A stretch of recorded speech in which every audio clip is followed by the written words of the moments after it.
Hi everybody, it's Lucy. I wanted to jump onto YouTube because I recognise that I haven't been very active with my vlogging recently, and there's been a very valid reason for that. A month ago, I was told that my cancer is now incurable. Now, incurable means that the treatment will never get rid of the cancer in my body. It has spread, and I have talked about that in some of the other vlogs, but at this point I have 7 tumours. I have 1 in my left armpit and 6 in both of my lungs, and the chemotherapy that they started is to try and control the disease, to stop it from progressing quickly. So what that means is that they will not stop the cancer from taking over and ultimately taking my life. But the treatment is there to try and keep me in as good health as possible. At this point in time, if you ignore what's been going on for the last week, which I'll update you in a moment, I have no symptoms. I do not have pain in my chest. I do not have breathing difficulties. So I'm in a really good position. But as you can appreciate, when you're walking and talking like a normal person, it's very hard to understand that you've been told that your life is going to be significantly shortened by the disease that you have. I appreciate I've been knocking around for the last 20 years talking about cancer. Excuse me. But this time it's really taken a hold, and this is what will kill me. Which I'm fine with. I'm not saying I'm fine with the fact that the cancer will kill me, but I'm fine with knowing what's happening, and I want to keep as well as I can for as long as I can, and enjoy life and enjoy the simple things. Make sure that I prioritise the right things, and that is spending time with the people that I love, and not try and suddenly go out and go crazy and try and achieve lots of things. I generally have lived my life in a way that means I will seize opportunities as they come up, and I've lived in different parts of the world. I have done some incredible jobs. I've had incredible experiences with travel and just lots of things. I've just had a brilliant life.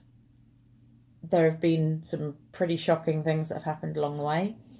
Obviously, I'd quite like to remove the death of my dad and my other cancer experiences from my life, but I wouldn't be the person I am today without them.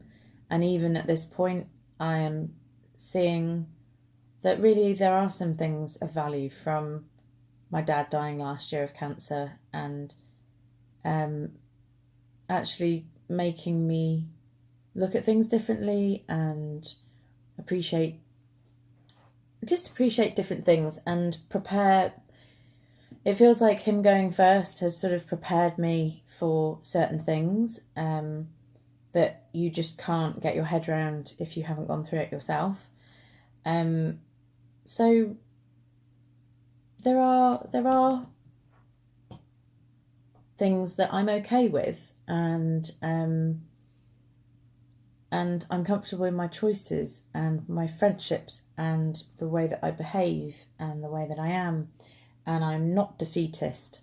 I am not saying that I'm going to roll over and let the cancer take hold.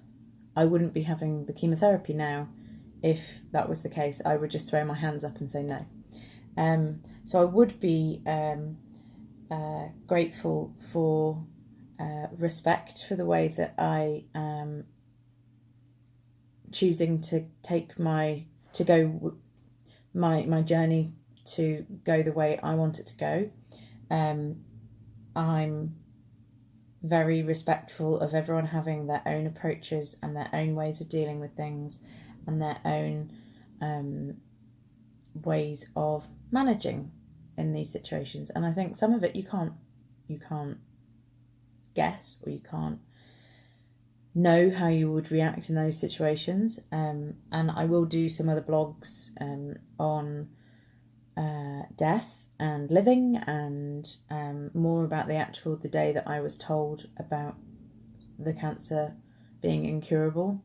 It was a pretty shocking day, being introduced to palliative care, and yeah, it was pretty shocking. And but the hospital have been absolutely incredible. Friends have been incredible, family have been incredible.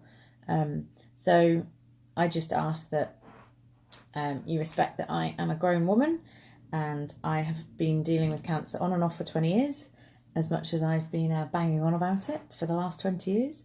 But it doesn't define me, and we are all going to die, as much as we all live in the world that we think we won't die, but we will. Some will die sooner than others, and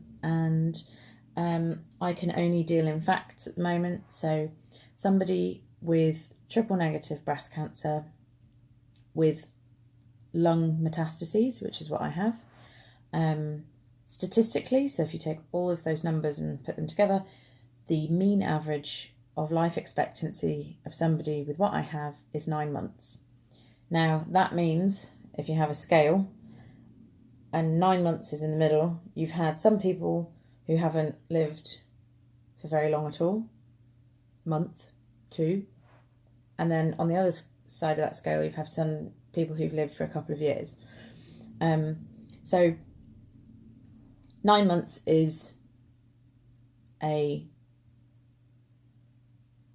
gauge, but it's not very helpful, because I don't know how my cancer will react to the chemotherapy and the way that environmental factors and all these different things. So I just don't know. And I don't really want to sit around trying to place bets. I just want to try and stay as well as I can for as long as I can. And that's the purpose of the chemotherapy, is to keep me symptom-free, keep the cancer at bay, and just try and get on with life and get things organised, spend the time with the people that I love, and just wrap my head around it. Triple negative breast cancer is a horrible cancer. It's very different to a lot of other breast cancers. It mainly affects younger women, mainly affects black women. Statistics are what they are. I'm young, I'm not black, and whenever I think of breast cancer, I think of, particularly when I go to my waiting rooms, I think of women over 60, but that's not the case for me. I am just one of many people who are in a position, and we are doing what we can to keep it in check, but I just have to get on with it. And as I say, I'm not a defeatist, but I'm a realist, and I respect that we cannot keep pumping me full of chemicals and irradiating my body and cutting bits off, because there's only so much that we can do to it to stop the cancer from spreading. And the cancer is spreading. I am not going to survive with this disease. I am okay with that, and I am privileged to know I have a finite amount of time, because it means that I can do the things I'd like to do, say the things I want to say, and just be with the people that I want to be with. And really those are the things that matter. Provide love and kindness, and hopefully receive love and kindness, and no judgment, and just try and enjoy the simple things while I've got the capability of doing that. And that's all we're all here for, really, is to just be a better person. That's all we can ask for. So I hope that this video isn't too somber. I will talk about lots of the other things in different vlogs, but as it's now a month since I was told, I feel like now is a time that I can cope with sharing this information. I don't know what I hope to achieve from it. It's just an update, and I am going to get on with things as normal. I have scans tomorrow. I hopefully have chemotherapy on Tuesday, because I didn't have it last week because my blood results weren't good enough. So I just have to keep ploughing on and,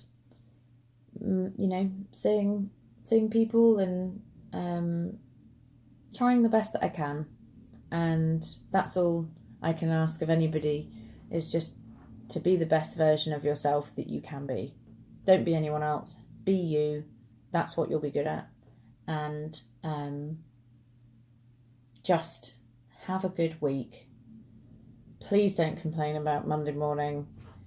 Please don't complain about the extra rolls that you've gained over the weekend, or the fact that you've got a birthday coming up and you're getting old, because it's really irrelevant. Embrace those things. I'd love to see my 35th birthday. I hope I will, but I don't know. And do you know what? Those extra layers of fat that I've also gained this weekend from maybe having a curry, it's not, I went out for a walk twice with the dog, it's balance, isn't it? Anyway, those are my musings, and have a good week. I will do some more much shorter updates about chemo and my scans and things. And I will post some other bits about my views on death and my diagnosis and all of these things. But, my prognosis, I should say. But yeah, anyway, take it easy. Take care of yourself. Bye-bye.